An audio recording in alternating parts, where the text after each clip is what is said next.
जी, बिस्मिल्लाहिर्रहमानिर्रहीम।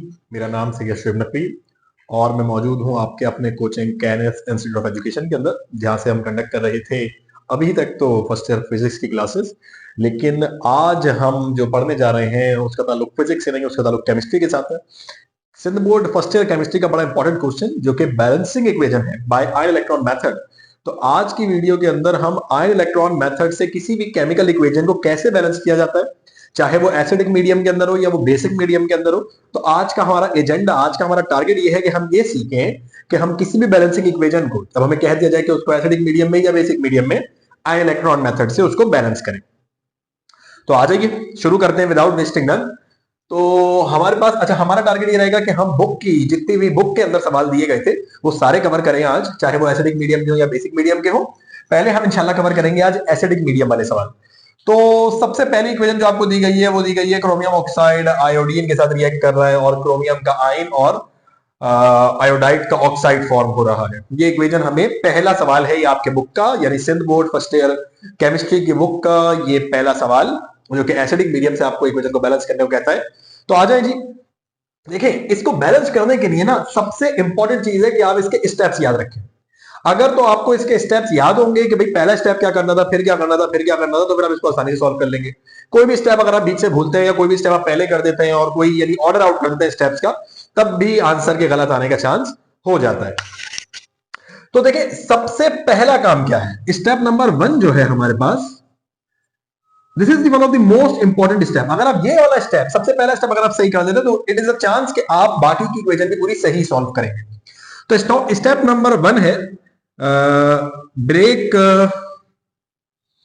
The equation into oxidation and reduction half. सबसे पहला काम क्या है, सबसे पहला काम यह है कि जो इक्वेशन आपको दी गई है उसको रिडक्शन हाफ और ऑक्सीडेशन हाफ के अंदर ब्रेक करें। रिडक्शन हाफ और ऑक्सीडेशन हाफ के अंदर ब्रेक कैसे करते हैं? देखिए, रिडक्शन हाफ और ऑक्सीडेशन हाफ के अंदर ब्रेक करने के लिए सबसे पहले आपको ऑक्सीडेशन और रिडक्शन का कॉन्सेप्ट बिल्कुल क्लियर होना चाहिए। अच्छा चले, पूरी बात अगर ऑक्सीडेशन रिडक्शन की नहीं समझ में आई हुई हो तो एटलीस्ट इतनी समझ में आई हुई होनी चाहिए कि ऑक्सीडेशन का मतलब है लॉस ऑफ इलेक्ट्रॉन और रिडक्शन का मतलब है गेन ऑफ इलेक्ट्रॉन। एटलीस्ट इतना तो लाजमी याद रहना चाहिए। ऑक्सीडेशन का मतलब लॉस ऑफ इलेक्ट्रॉन और रिडक्शन का मतलब गेन ऑफ इलेक्ट्रॉन। कहीं लिख दें, यहां लिख देते हैं फिर, ताकि इसको बाद में यूज करेंगे। ऑक्सीडेशन का मतलब क्या है? लॉस ऑफ इलेक्ट्रॉन, ठीक है। और रिडक्शन का मतलब क्या है? Gain of electron.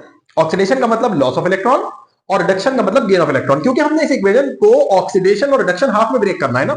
तो सबसे पहले हमें यह मालूम करना पड़ेगा कि क्या इसके ऊपर ऑक्सीडेशन हुई है या रिडक्शन हुई है, या इसके ऊपर ऑक्सीडेशन हुई है या रिडक्शन हुई है।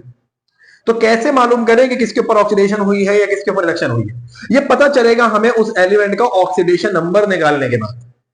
अब यहां पर सवाल ये उठता है कि ऑक्सीडेशन नंबर कैसे निकालते हैं। तो जिन लोगों को ऑक्सीडेशन नंबर नहीं निकालना आता वो जरा मेरे साथ ये देखें कि मैं आपको सबसे पहले ऑक्सीडेशन नंबर निकाल के देता हूं इस मॉलिक्यूल का। देखें जी, Cr2O7 -2, ये मेरे पास एक कंपाउंड है जो कि कन्वर्ट हो चुका है Cr+3 के अंदर। ये देख रहे हैं आप। मुझे मालूम करना है कि ये जो Cr O7 -2 और जो Cr में कन्वर्ट हुआ है, मुझे ये मालूम करना है कि इस पर रिडक्शन हुई है या ऑक्सीडेशन हुई है। तो मैं कैसे मालूम करूं? मैं क्रोमियम का सबसे पहले ऑक्सीडेशन नंबर निकालता हूं। कैसे निकालूंगा भाई? क्रोमियम के कितने एटम है हमारे पास? 2 एटम है, तो यहां लिखे 2। और क्रोमियम का ऑक्सीडेशन नंबर क्योंकि मुझे नहीं पता तो मैंने क्रोमियम का ऑक्सीडेशन नंबर x बोल दिया, और इसका ऑक्सीडेशन नंबर इसके एटम के काउंट से मल्टीप्लाई होगा, क्योंकि एटम 2 है तो इसके एक का ऑक्सीडेशन नंबर को हम 2 से मल्टीप्लाई कर देंगे। अच्छा, फिर ऑक्सीजन कितने हैं? 7। एक ऑक्सीजन पे चार्ज कितना होता है? -2। अब कोई इस -2 को देखकर ये ना समझ ले कि ये ऑक्सीजन का -2 चार्ज है, नहीं। ये आपको इंडिकेट कर रहा है कि इस कंपाउंड के ऊपर पूरा चार्ज -2 हो रखा है। इस कंपाउंड के ऊपर पूरा चार्ज क्या हो रखा है? -2।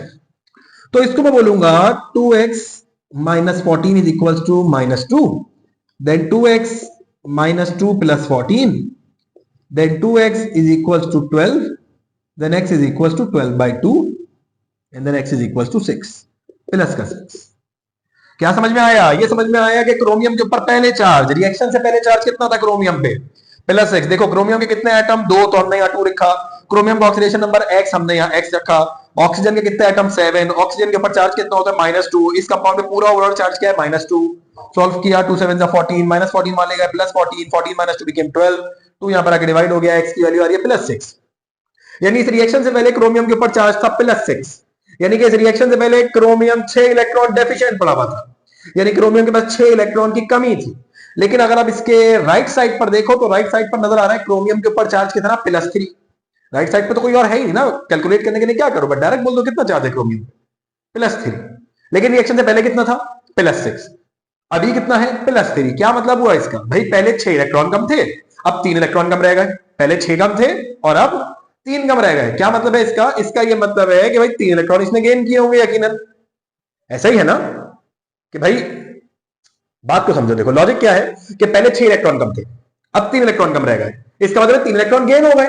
जब यहां 6 कम थे, यहां 3 कम रह गए, इसका मतलब है यहां पर 3 इलेक्ट्रॉन गेन हो गए। अब जब 3 इलेक्ट्रॉन गेन हो गए तो गेन ऑफ इलेक्ट्रॉन हमने किसको बोला था, रिडक्शन को। गेन ऑफ इलेक्ट्रॉन हमने किसको बोला था, रिडक्शन को। तो हमारी इस वाली इक्वेशन पर क्या हुई, हमारी इस वाली इक्वेशन पर हुई रिडक्शन, यानी हमें रिडक्शन हाफ मिल गया। रिडक्शन हाफ मिल गया ना हमें, ऐसा ही है ना। देखो कि मैंने निकाला क्रोमियम का चार्ज पहले +3 आया, यहां देखा +3, पता चला भाई 3 इलेक्ट्रॉन गेन करके अब चार्ज से +3 रह गया है, तो इसका मतलब गेन ऑफ इलेक्ट्रॉन हुआ, रिडक्शन हाफ वाली इक्वेशन मिल गई। सही, सही है, की बात पता चल गया कि हमारे पास यहाँ पर रिडक्शन हुई है। अच्छा, दूसरी इक्वेशन क्या थी, दूसरी इक्वेशन थी हमारे पास ये I2 से IO3 बना था। इसको यहां कर ले अलग से, I2 से हमारे पास क्या बना था, IO3-। देखो ये चार्ज का बड़ा ख्याल रखना, इस सॉल्यूशन में अगर तुमने चार्ज निगलेक्ट कर दिया तो तुम्हारा पूरा आंसर गलत हो जाएगा। अब यहां पर देखो आयोडीन के ऊपर कोई चार्ज तुम्हें नजर आ रहा है क्या, कोई चार्ज नहीं है, इसका मतलब यहां पर आयोडीन पे चार्ज 0 है।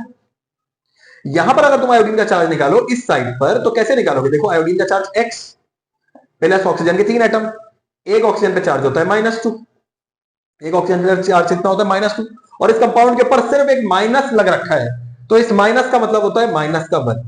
सिर्फ माइनस का मतलब क्या होता है, -1। यहां पर कोई चार्ज नहीं होता, आयोडीन का चार्ज X, ये 3 × -2, ये -1, then this will become -6 is equals to -1, then x is equals to -1 plus 6, then x is equals to 5। कैसा चार्ज आ गया, प्लस का 5 आ गया। क्या इंडिकेट कर रहा है ये इंडिकेट कर रहा है कि भाई पहले तो ये न्यूट्रल था, अब +5 है। इसका मतलब पहले न्यूट्रल था, यानी पहले जितने प्रोटॉन थे उतने इलेक्ट्रॉन थे, अब 5 इलेक्ट्रॉन कम है। +5 का तो मतलब यही है ना कि 5 इलेक्ट्रॉन कम है। अब अगर 5 इलेक्ट्रॉन कम है, इसका मतलब इसने इलेक्ट्रॉन लॉस किए हैं, भाई पहले जब न्यूट्रल था और अब 5 कम हो गए, तो इसका मतलब क्या है, इसका मतलब यही है ना कि इसने इलेक्ट्रॉन लॉस किए हैं। और लॉस ऑफ इलेक्ट्रॉन का मतलब क्या होता है, ऑक्सीडेशन। क्या कुछ बात समझ में आ रही है, लॉस ऑफ इलेक्ट्रॉन का मतलब क्या होता है, ऑक्सीडेशन। तो ये मुझे मिल गया I2 से यहां तक IO3 में क्या चीज, ये मुझे मिल गया ऑक्सीडेशन। बात समझ रहे हैं, यानी मुझे मिल गई कि ये वाली जो है ये मेरी ऑक्सीडेशन हाफ है, ये मेरी ऑक्सीडेशन हाफ है और वो मेरी रिडक्शन हाफ है। पहला स्टेप ये होता है, पहला स्टेप ये है कि ब्रेक करो इक्वेशन को, उसके ऑक्सीडेशन हाफ और रिडक्शन हाफ। तो समझ में आ गया कि यहां पर रिडक्शन हुई है, यहां पर ऑक्सीडेशन हो गया। नोट करेंगे इतना, कॉपी करें जल्दी से।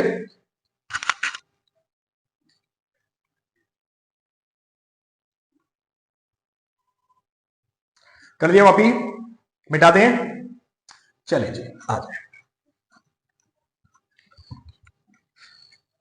तो हमें समझ में आ गया कि हमारी ऑक्सीडेशन हाफ और रिडक्शन हाफ की इक्वेशंस कौन सी है।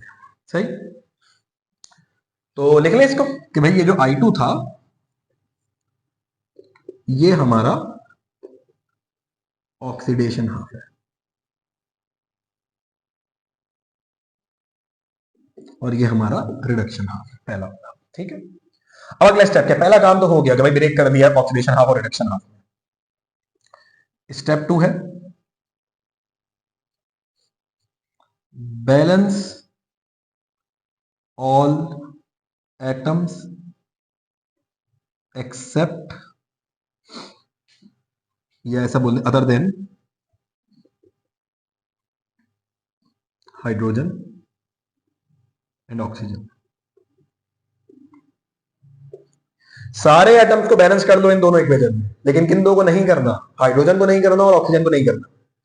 सबको बैलेंस करो इनमें, लेकिन ऑक्सीजन हाइड्रोजन बैलेंस नहीं हो रहे, छोड़ दो उनको अभी, इस स्टेप के लिए छोड़ दो। जैसे यहां देखो, यहां पर क्रोमियम देखो, ऑक्सीजन को छोड़ देने का मैंने तुम्हें बोला। क्रोमियम यहां पर कितने हैं, 2, यहां पर कितना है, यहां पर कितना है, 1, यहां पर क्रोमियम 2, यहां पर क्रोमियम 1। तो हम इसको ऐसे लिखेंगे Cr2O7 - 2 यहां पर 2 लगा दूं, ठीक। तो देखो Cr यहां पर भी 2 है, यहां पर भी 2 है, ऑक्सीजन को भी हमने बैलेंस नहीं करना। अच्छा I2 यहां पर 2 है, यानी I यहां पर आयोडीन यहां पर 2 है, और यहां पर 1 है, तो यहां मैं 2 लगा दूंगा। इससे ऑक्सीजन पे क्या फर्क पड़ रहा है, उससे हमारा कोई लेना देना नहीं है, हमें सिर्फ अपने आयोडीन को बैलेंस करना है। तो I2 जो था, यहां पर 2 एटम थे, अब मैंने यहां पे भी 2 लगा दिया, तो यहां पर भी 2 हो गए। क्रोमियम भी यहां पर 2 थे, यहां पर 1 था, तो यहां 2 लगा दिया, तो ये दोनों बैलेंस हो गए। आई यहां पर 2 थे, वहां पर 1 था, वहां 2 लगा दिया, तो ये दोनों बैलेंस। सबसे पहला काम क्या था हमारा, सबसे पहला काम ये था हमारा कि हम बाकी सारे एटम को बैलेंस कर लें, किनको छोड़कर, ऑक्सीजन और हाइड्रोजन को छोड़कर। अब क्या होगा, अब ये है, अब जरा लॉजिक समझना। देखो ये जो मैं बात करने लगा हूं, ये स्पेसिफिकली एसिडिक मीडियम में, जितना काम हो रहा है सारा एसिडिक मीडियम में। लेकिन ये जो स्टेप नंबर 3 अब मैं करने लगा हूं, ये खास तौर पर एसिडिक मीडियम के लिए। ये देखिए जी, स्टेप नंबर 3 क्या है। स्टेप नंबर 3 ये है कि आप बैलेंस करें, किसको बैलेंस करें, oxygen by adding H2O, by adding H2O and hydrogen by adding H positive ion. देखो मैंने ऑक्सीजन और हाइड्रोजन को बैलेंस नहीं किया था, अब मैं ऑक्सीजन और हाइड्रोजन को बैलेंस कर रहा हूं। तो ऑक्सीजन को मैं बैलेंस करूंगा एसिडिक मीडियम में H2O को ऐड करके। जरा देखो, जरा यहां देखो, यहां पर ऑक्सीजन कितने हैं, कितने हैं यहां ऑक्सीजन 7, यहां पर 1 भी नहीं है। तो क्या करेंगे, हम लिखेंगे Cr2O7 - 2 इज इक्वल्स टू, ये देखो 2Cr + 3 लिखा। अब ये देखो कितने ऑक्सीजन है यहां पर, 7, यहां पर कितने ऑक्सीजन कम है, 7 ऑक्सीजन। तो जितने ऑक्सीजन कम होंगे उतना H2O लगा देंगे, सिंपल एज इट इज। जितने ऑक्सीजन कम हो उतने H2O लगाकर ऑक्सीजन को बैलेंस कर देना है। 7 ऑक्सीजन कम है, 7 H2O लगा दे, ऑक्सीजन हो गया बैलेंस्ड। लेकिन जब मैंने यहां 7 H2O लगाए, तो उसकी वजह से यहां पर हाइड्रोजन कितने हो गए, 7 × 14, 14 यहां पर H पॉजिटिव आयन मुझे मिल गए, यानी 14 मुझे हाइड्रोजन के एटम मिल गए। तो इस साइड पर हाइड्रोजन को बैलेंस करने का बहुत सिंपल तरीका कि 14 H पॉजिटिव आयन ऐड कर दो, 7 × 14। तो ये 14 हाइड्रोजन के एटम्स है ना, जो कि यहां पर नहीं थे। तो हाइड्रोजन को कैसे बैलेंस करना है, by adding H positive. Oxygen को कैसे बैलेंस करना था, बाय एडिंग H2। कंफ्यूज नहीं हो, क्या लॉजिक है भाई, ऑक्सीजन के साथ यहां थे, यहां नहीं था ऑक्सीजन, तो मैंने 7 H2O डाल दिया इधर, क्योंकि ऑक्सीजन को बैलेंस करना है, H2O को ऐड करके 7 H2O डाल दिया। लेकिन जब यहां 7 H2O डाला तो ऑक्सीजन तो बैलेंस हो गया, बट हाइड्रोजन बढ़ गया, इधर कितना बढ़ गया, 14 बढ़ गया। तो इधर 14 H पॉजिटिव आयन देकर हाइड्रोजन को भी बैलेंस कर दिया। क्या बात समझ रहे हैं, चलें जी, वेरी गुड। अब इधर देखें, इधर क्या है, यहां सबको नजर आ रहा होगा, यहां पर कितने ऑक्सीजन है, 3, यहां पर एक भी ऑक्सीजन नहीं है। कितने ऑक्सीजन, कितने H2O ऐड होंगे, 3 H2O ऐड होंगे। जरा इसको किस तरीके से लिखेंगे, जरा यहां देखो, I2 × 2IO3 नेगेटिव। अब देखो यहां पर कितने ऑक्सीजन है, 3 नहीं है, 2 3 6 है, 6 ऑक्सीजन है, तो यहां पर 6 H2O ऐड होंगे, ठीक है। यहां पर 6 H2O ऐड होंगे ना, वहां पर 6 ऑक्सीजन है, तो ऑक्सीजन को बैलेंस करते हैं H2O से, 6 H2O ऐड कर दिए। लेकिन इस साइड पर हाइड्रोजन बढ़ गए ऑक्सीजन को ऐड करने के चक्कर में, तो हम बोलेंगे 6 × 2 = 12। कितने हाइड्रोजन बढ़ गए हैं, 12 हाइड्रोजन बढ़ गए हैं। तो इधर 12 H पॉजिटिव आयन लगा दो, वो बैलेंस हो गए। भाई कितने हाइड्रोजन बढ़ गए, 12, उधर 12 H पॉजिटिव आयन लगा दिए, बैलेंस हो गए वो भी। क्या बात समझ रहे हो। तो इस तरीके से ऑक्सीजन, हाइड्रोजन, क्रोमियम, आयोडीन सब बैलेंस्ड हो गया, सही। अब स्टेप नंबर 4 क्या है, स्टेप नंबर 4 है balanced electron on both side, balance electron on both side. अच्छा, बच्चों को यही वाला स्टेप बहुत ज्यादा मुश्किल लगता है कि जिसमें इलेक्ट्रॉन बैलेंस करना है। अरे इलेक्ट्रॉन बैलेंस करना मुश्किल नहीं है, बस तुम एक तरह से लॉजिक पकड़ो। क्या है लॉजिक, जरा पहली इक्वेशन को देखो, जरा ये जो तुम्हारी पहली इक्वेशन है, जरा इस पर देखो। अब तुमने इंडिविजुअली चार्जेस नहीं देखने, तुम देखो ये तुम्हारा जो पूरा कंपाउंड है, इस पूरे कंपाउंड में कितना चार्ज है, -2। इस वाले पूरे कंपाउंड पे तुम्हारा कितना चार्ज है? Cr2O7 -2 plus 14H positive ion into 2Cr positive 3 plus 7H2। ठीक है जी। तो मुझे ये बताओ कि भाई इसके ऊपर कितना चार्ज है ओवरऑल, क्रोमियम के ऊपर -2। ये ऑक्सीजन के साथ थोड़ी है, पूरे कंपाउंड का चार्ज है तो इसके ऊपर पूरा चार्ज है -2। हाइड्रोजन के ऊपर चार्ज +1 होता है, यानी ये प्लस का 14 है। ठीक, 14 -2 कितना हो जाएगा? 10। यानी इस साइड पर 10 इलेक्ट्रॉन टोटल कम है। इस साइड पर टोटल कितने इलेक्ट्रॉन कम है? 10 इलेक्ट्रॉन टोटल कम है। 14H पॉजिटिव आइन में से 2 ये निकाला, 10 नहीं सॉरी 12। एक मिनट आसान हो गया जी। तो हमने ये देखा था कि इधर 14H पॉजिटिव आइन और माइनस का 2 यानी कि 14 इलेक्ट्रॉन की कमी और 2 इलेक्ट्रॉन यहां से मिल गया, तो टोटल 12 इलेक्ट्रॉन की कमी रह गई। यानी इस साइड पर 12 इलेक्ट्रॉन कम है। अच्छा, उस साइड पर आते हैं तो Cr +3 है, ये 2 3 6 यहां पर आ गया, प्लस का 6 और ये न्यूट्रल।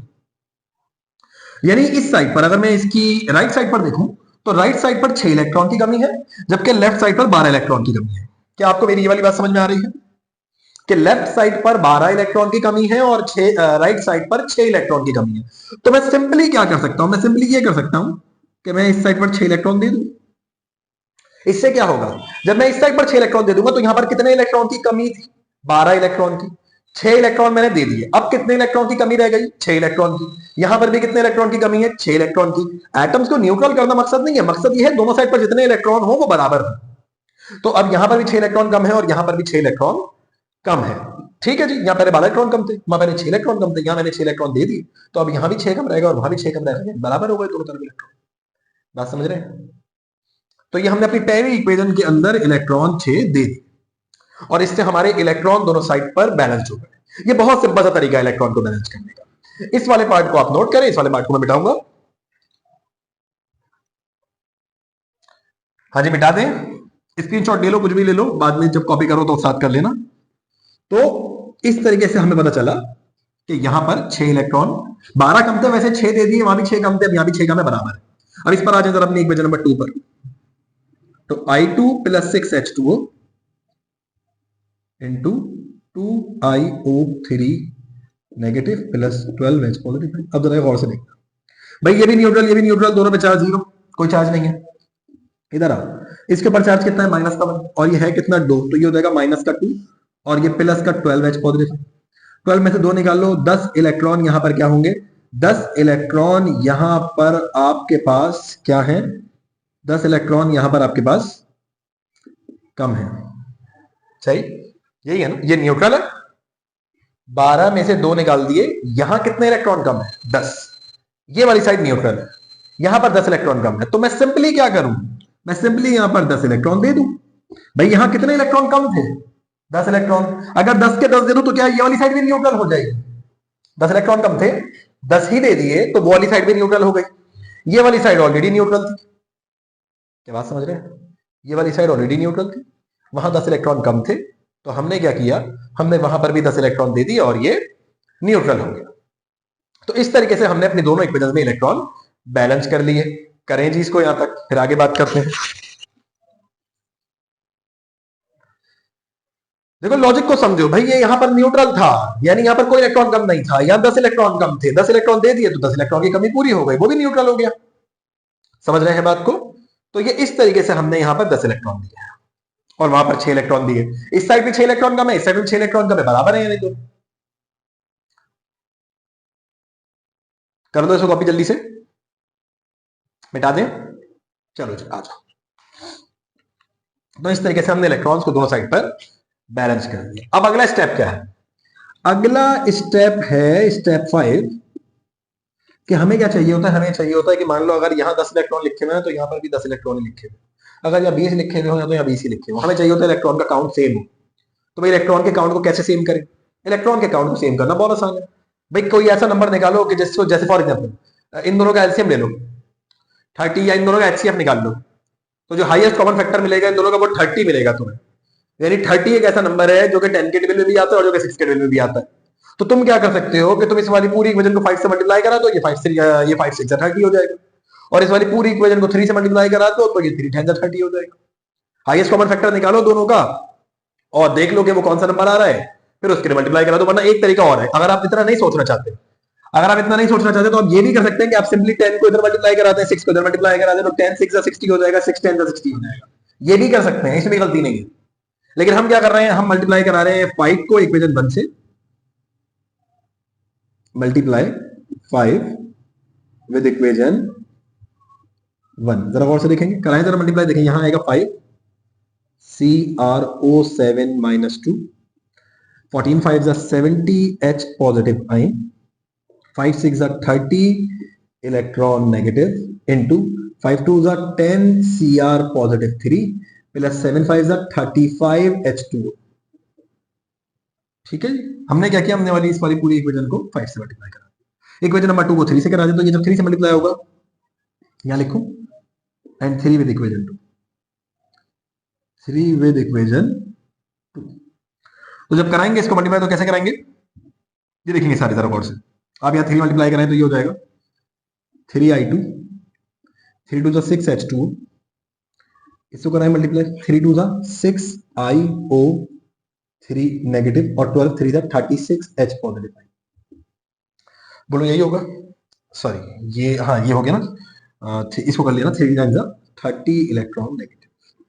दोबारा देख लें, 3i2 3 6 कितना हो जाना चाहिए था, ये हो जाना चाहिए था 18, 3 2 6, 12 3 36 और 10 3 30।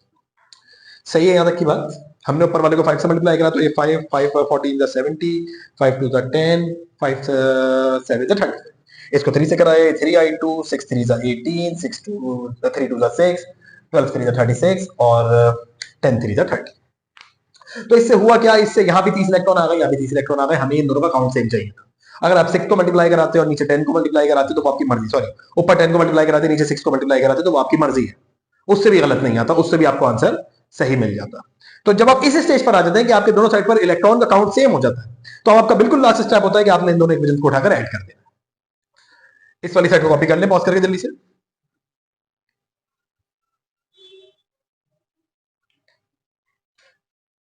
मिटा दें, कर दिया कॉपी, मिटा दें, चले जी आए।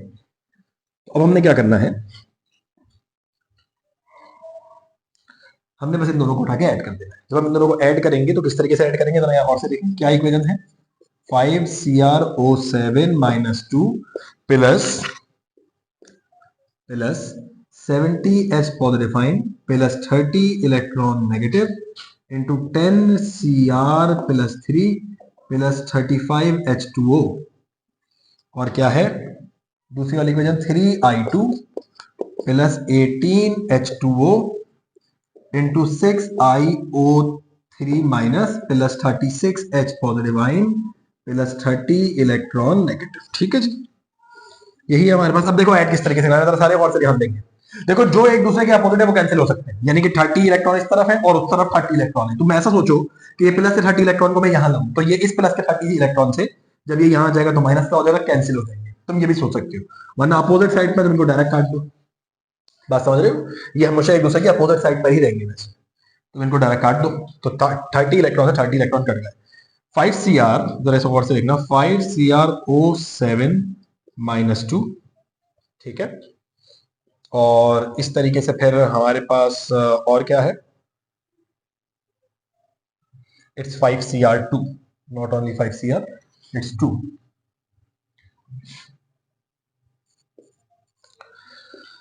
5Cr2 O7 माइनस 2 प्लस, अब ये देखना जरा, 70H positive ion, 36H positive ion, 70H positive ion में से 36H पॉजिटिव आइन निकालोगे तो यहाँ क्या बचेगा, 34H पॉजिटिव आइन। देखो ये उस साइड पर है ना, यहाँ लाओगे तो माइनस हो जाएगा, 70 में से 36 निकाल दिया, कितना बचेगा, 34H पॉजिटिव आइन। इस तरीके से, और क्या है यहाँ पर 3i2। अब 18H2 में यहाँ क्यों नहीं लिख रहा, 18H2 में यहाँ इसलिए नहीं लिख रहा, देखो ये 35H2 यहाँ पर ज्यादा है। जब मैं 35 में से ये 18H2 मालूम करूँ, माइनस करूंगा तो वो मुझे इस साइड पे लिखने को मिलेगा। यानी बात समझो कि जिस साइड पर जिसकी क्वांटिटी ज्यादा होती है, जब हम उसमें से माइनस कराते हैं तो उसी साइड पर लिखा जाता है। कैसे, मैं ये कह रहा हूं 10Cr plus 3 plus 6IO3 minus 1, ये 36 तो इससे माइनस होके लिख दिया गया। 35 में से ये 18 निकाल दो, कितना बचेगा 17H2। 35 में से 18 निकालो, कितना बचेगा? 17H2। अब जरा इस इक्वेशन को लिखो, क्या बन रही है equation? 5Cr2O7 - 2 plus 3I2 plus 34H positive ion into 10Cr plus 3 plus 6iO3 negative plus 17H2। अब जरा चेक करो क्या ये बैलेंस है। ये देखो 5 2 10, क्रोमियम के कितने आइटम हो गए? 10। इधर भी कितने हैं? 10। क्रोमियम बैलेंस है। ऑक्सीजन को देखना शुरू करो। 5 7 35, 35 है यहाँ पर। फिर क्या है? देखो 17 इधर से आ गए और ये 6 3 18, ये 6 3 18 ऑक्सीजन के आइटम और ये 17 यहां से, तो 17 प्लस 18 बिकेम 35। तो ये यहां पर भी 35 और यहां पर भी 35, ऑक्सीजन भी बैलेंस्ड है। सही। आयोडीन को देखो 3 2 6 और यहां पर भी कितने हैं? 6, ये भी बैलेंस्ड है। हाइड्रोजन को देखो तो यहां पर है 34 और 17 2 34। तो तुम सारे एटम्स को देखो तो सारे एटम दोनों साइड पर बराबर है। बात समझ में आ रही है? अगर तुम सारे एटम्स को काउंट करना शुरू करोगे तो तुम्हें सारे एटम का काउंट मिलेगा बराबर। तो इन शॉर्ट ये स्टेप्स हैं जिनको आप फॉलो करेंगे तो आपकी इक्वेशन यकीनन बैलेंस्ड होगी। होपफुली ये आपको यहां तक समझ में आ रहा होगा। कर लीजिए इसको जल्दी से। चलें जी, एक सवाल और देखते हैं एसिडिक मीडियम में। अच्छा देखिए, बुक में टोटल 6 सवाल हैं। 3 एसिडिक मीडियम के हैं, 3 बेसिक मीडियम के हैं। 2 मैं आपको करा दूंगा और एक मैं आपको खुद से करने को दूंगा। तो वो आपने लाजमी खुद से करना और मुझे बता देना कि वो आपसे हो गया या नहीं हुआ। फिर कुछ टाइम के बाद मैं उसका भी सॉल्यूशन डाल दूंगा। तो भाई क्या है, इसको भी हमने एसिडिक मीडियम में करना है।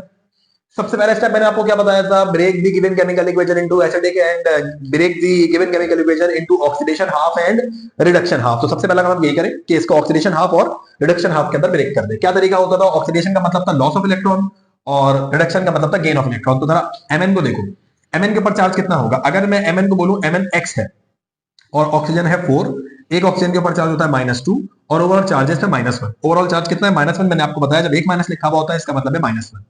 देन ये देखें, ये हो जाएगा -8, ये -1 का 8 जब यहां आएगा तो ये प्लस का 8 हो जाएगा और 8 - 1 बिकेम प्लस का 7 और यहां पर एमएन के ऊपर है प्लस का 2।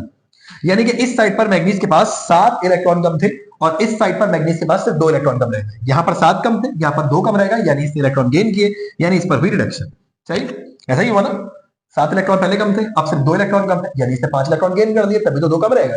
जब पहले 7 कम है अब सिर्फ 2 कम है, तो इसका मतलब है इस रिएक्शन के दौरान उसने 5 इलेक्ट्रॉन गेन किए हैं। सही। तो हम क्या करेंगे? हम बोलेंगे कि भाई ये जो है हमारा स्टेप 1 में क्या था हमारा? Break the equation into oxidation and reduction half. तो हमने बोला ये जो हमारा MnO4 -1 है इसको हम लिख जाएंगे किसमें कि ये हमारा, क्योंकि यहाँ गेन ऑफ इलेक्ट्रॉन हुआ है तो ये हमारा रिडक्शन हाफ है। ठीक है जी, इसको हम रिडक्शन हाफ कह देंगे। क्या यहां तक का नजर आ रहा है फ्रेम में? हाँ जी, पूरा नजर आ रहा है। ठीक है ना? तो रिडक्शन हाफ मिल गया। ऑक्सीडेशन हाफ में आप देखो जरा, कार्बन जो है, कार्बन के ऊपर पहले चार्ज कितना तरह निकालो। कैसे निकलेगा? कार्बन कितना है? 2। कार्बन का चार्ज मैंने बोला x। ऑक्सीजन कितना है? 4। कितना है एलिमेंट, कितना चार्ज होता है ऑक्सीजन के ऊपर? -2 और इसके ऊपर ओवरऑल चार्ज कितना है? -2। ओवरऑल कंपाउंड में चार्ज कितना है? -2। तो 2x, ये -8, 4 2 8, -8 वहां ले जाओगे तो +8, 8 - 2 became 6 and x is equal to 3। यानी पहले इसके ऊपर +3 चार्ज था, अब ये न्यूट्रल हो रखा है। पहले कार्बन के ऊपर कितना चार्ज था, बल्कि न्यूट्रल क्यों हो रखा है? चलो चेक करते हैं। तो कार्बन को बोलो x CO2 में, ऑक्सीजन को बोलो 2 × -2 इज इक्वल टू 0, यानी कि ये हो जाएगा -4 इज इक्वल टू 0 और ये हो जाएगा +4। क्या मतलब है? ये देखो ना, एक ऑक्सीजन के ऊपर चार्ज होता है -2, ये पूरा कंपाउंड न्यूट्रल है, यानी इसमें कोई चार्ज नहीं है। कार्बन का ऑक्सीडेशन नंबर मैंने x बोल दिया, ये आ गया +4। यानी कि जब मैं लेफ्ट हैंड साइड पे देख रहा हूं तो कार्बन पे चार्ज था +3, जब मैं राइट हैंड साइड पे देख रहा हूं तो कार्बन पे चार्ज है +1। इसका मतलब क्या भाई? किसी एलिमेंट के ऊपर +3 चार्ज हो, इसका मतलब 3 इलेक्ट्रॉन कम थे, उस साइड पर जाकर +4 चार्ज हो जाए, इसका मतलब 4 इलेक्ट्रॉन कम हो गए। इसका मतलब और क्या है? इसका मतलब ये इसने 1 इलेक्ट्रॉन और लॉस किया। इसका मतलब क्या है? इसने 1 इलेक्ट्रॉन और लॉस किया है। और लॉस ऑफ इलेक्ट्रॉन का मतलब क्या होता है? ऑक्सीडेशन। यहां पर गेन हुआ था, उधर क्या हुआ है भाई? 3 से 4 हो जाने का मतलब क्या है? 1 इलेक्ट्रॉन और लॉस कर दिया ना। पहले 3 कम थे, अब 4 कम है, तो 1 इलेक्ट्रॉन और लॉस कर दिया, यानी यहां पर हुई ऑक्सीडेशन। सही। इसको भी पॉज करके कॉपी कर लो ताकि तुम्हारे याद रहेगी। सही। तो हमें पता चल गया कि हमारा जो ऑक्सीडेशन हाफ है वो ये है। कौन? C2O4-2 into CO2। ये HH2 को नहीं देखना, छोड़ दो इनको, इनको तो हम बैलेंस कर देंगे by adding H2O and H positive ion, उसको कर देंगे बैलेंस, छोड़ दो उसको। ऑक्सीडेशन हाफ और रिडक्शन हाफ मिल गया। स्टेप 2 क्या था? स्टेप 2 था balanced all atom except oxygen and hydrogen. Oxygen hydrogen को छोड़ के बाकी सबको बैलेंस कर दो। तो भाई देखो यहाँ Mn कितना है, एक ही है, यहाँ भी Mn कितना है, एक ही है, तो बस कुछ करने की जरूरत नहीं, लिख दो as it is MnO4-1। Charge लिखना मत भूलना, ये माइनस का 1, ये प्लस का 2, ये लिखना मत भूलना। यहाँ सी कितना था, 2। ऑक्सीजन को तो बैलेंस नहीं करेंगे ना अभी हम, फिर बाद में करेंगे। यहाँ सी 2 था, यहाँ पर 1 है, तो यहाँ पर 2 को मल्टीप्लाई कराएंगे। क्यों करा रहे हैं भाई 2 को मल्टीप्लाई? क्योंकि कार्बन दोनों तरफ बराबर करने हैं। हम ऑक्सीजन हाइड्रोजन के अलावा हम सबको बैलेंस कर रहे हैं ना, तो हमने बोला यहाँ कार्बन 2 में, तो यहाँ भी कितने होने चाहिए, 2, तो यहाँ हमने 2 लगा दिया। उसके बाद क्या करो, स्टेप नंबर 3 में, स्टेप नंबर 3 में बैलेंस करो किसको, ऑक्सीजन और हाइड्रोजन को। Balance oxygen and hydrogen. Oxygen hydrogen को बैलेंस करो कैसे, देखो यहाँ पर कितने ऑक्सीजन है, C2O4-2 इंटू, अब देखना ये है हमें कि हमारे जो ऑक्सीजन थे, पहले मैग्नीज को देख लेना, पहले हम जरा मैग्नीज को देख लें। तो मैग्नीज कितना था, MnO4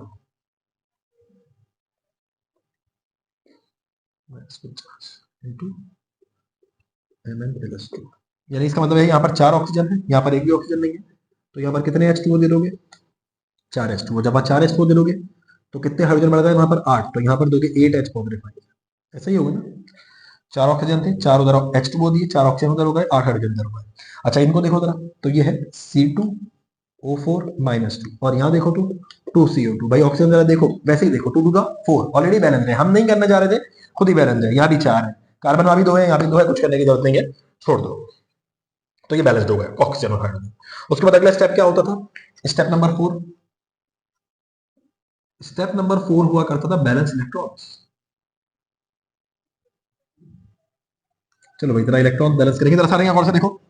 देखो इसके ऊपर चार्ज क्या, माइनस का 1, ये है भी एक ही, ये माइनस का 1, ये प्लस का 8, ये माइनस का 1 इसके ऊपर चार्ज, और ये प्लस का 8। तो 8 में से 1 निकाल दो, यहाँ पर कितने इलेक्ट्रॉन कम है, बोलो कितने इलेक्ट्रॉन कम है, यहाँ पर 7 इलेक्ट्रॉन कम है। कितने इलेक्ट्रॉन कम है, 7 इलेक्ट्रॉन यहाँ पर कम है। यहाँ पर कितने इलेक्ट्रॉन कम है, ये तो न्यूट्रल है ना, इसको छोड़ दो। यहाँ पर 2 इलेक्ट्रॉन कम है, इसको देखोगे क्या, ये तो न्यूट्रल है ना, न्यूट्रल को छोड़ो। ये माइनस का 1, ये प्लस का 8, 8 में से 1 निकाल दो, 7 इलेक्ट्रॉन कम है इस तरफ। इस तरफ कितने कम है, प्लस का 2। ज्यादा किधर कम है, इधर ज्यादा कम है, इधर कम कम है। तो अगर मैं इधर 5 इलेक्ट्रॉन दे दूं, 7 कम है, मैं क्या करूं, मैं इसको ऐसे कर दूं, MnO4 minus plus 8 H positive ion plus 5 electrons, और वहां मैं क्या लिखूं, वहां मैं ये इक्वेशन लिख दूं Mn+2 प्लस 4H2O। तो इससे होगा क्या, ये देखो भाई 8 में से 1 निकाला, 7 इलेक्ट्रॉन कम थे इधर, 5 मैंने दे दिया, अब कितने कम रहेगा, इधर 2 कम रहेगा। ऐसे ही होगा, पहले 7 कम थे, 5 मैंने दे दिया, कितने कम रहेगा, 2 कम रहेगा। और उधर ऑलरेडी कितने कम थे, 2 कम थे, तो बराबर है, यानी कि फिर 7 कम थे, 5 दे दिए, तो अब सिर्फ कितने कम रहेगा, 2 कम रहेगा। उधर ऑलरेडी कितने कम है, 2 कम है, तो बैलेंस हो गया।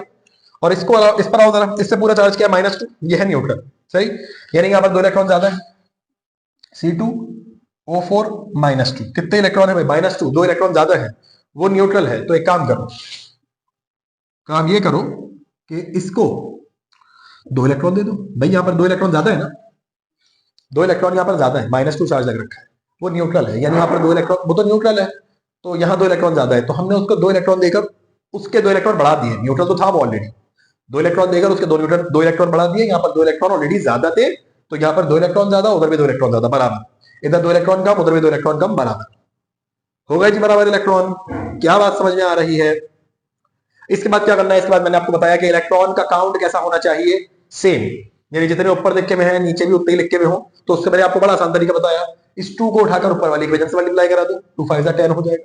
इस 5 को उठाकर नीचे वाली इक्वेशन से मल्टीप्लाई करा दो, 5 2 10 हो जाएगा। बात समझ रहे हैं? आइए जी कराएं स्टेप नंबर 5 में, क्या कराएं, मल्टीप्लाई कराएं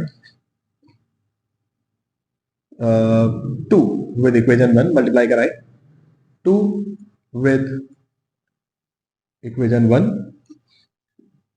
तो ये होगा, जरा देखिएगा, इसको 2 से मल्टीप्लाई करा तो ये हो जाएगा 2 MnO4 negative plus 2 8 16 H positive ion plus 2 5 10 electron negative into 2 Mn plus 2 into 2 4 8 H2।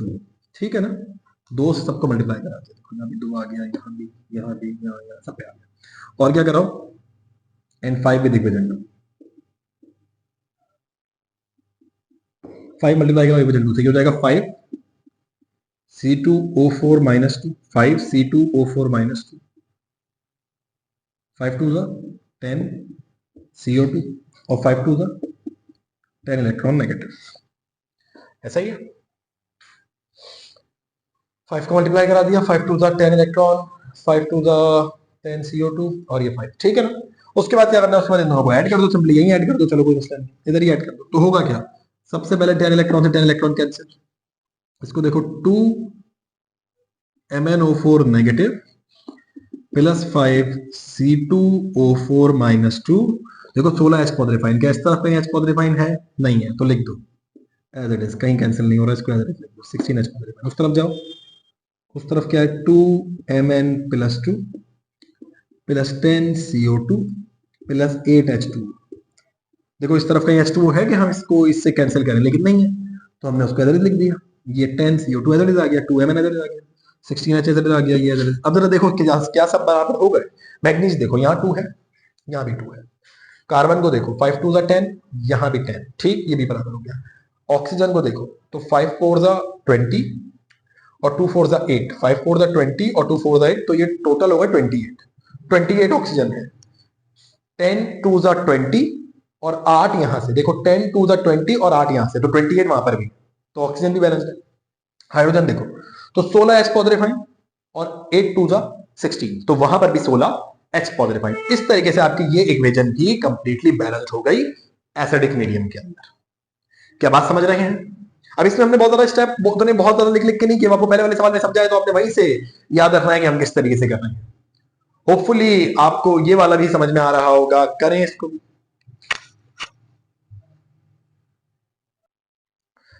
तो जैसे मैंने आपको बताया था कि आपकी बुक के अंदर एसिडिक मीडियम के 3 सवाल हैं, 2 हमने सॉल्व किए, अब ये तीसरा सवाल है, इसको आप खुद सॉल्व करें, इसका आंसर हमें कमेंट्स के अंदर बता दें या हमें रीच कर लें, मेल मौजूद है या कॉन्टैक्ट नंबर मौजूद है, उस पर हमें बताइए कि इसका सॉल्यूशन आपसे हो पा रहा है या नहीं हो पा रहा, और क्या आपको अगर इसमें कोई प्रॉब्लम आ रही है तो वो भी हमें बताइए। तो ये हमने बैलेंसिंग इक्वेशन करी आयन इलेक्ट्रॉन मेथड से एसिडिक मीडियम के अंदर। इस नेक्स्ट वीडियो के अंदर हम कर रहे होंगे बाय द हेल्प ऑफ या by the mean of basic medium. हम बेसिक मीडियम के अंदर आयन इलेक्ट्रॉन मेथड से किसी भी केमिकल इक्वेशन को बैलेंस करेंगे। होपफुली आपके लिए ये लेक्चर हेल्पफुल रहा होगा। Thank you so much for your time.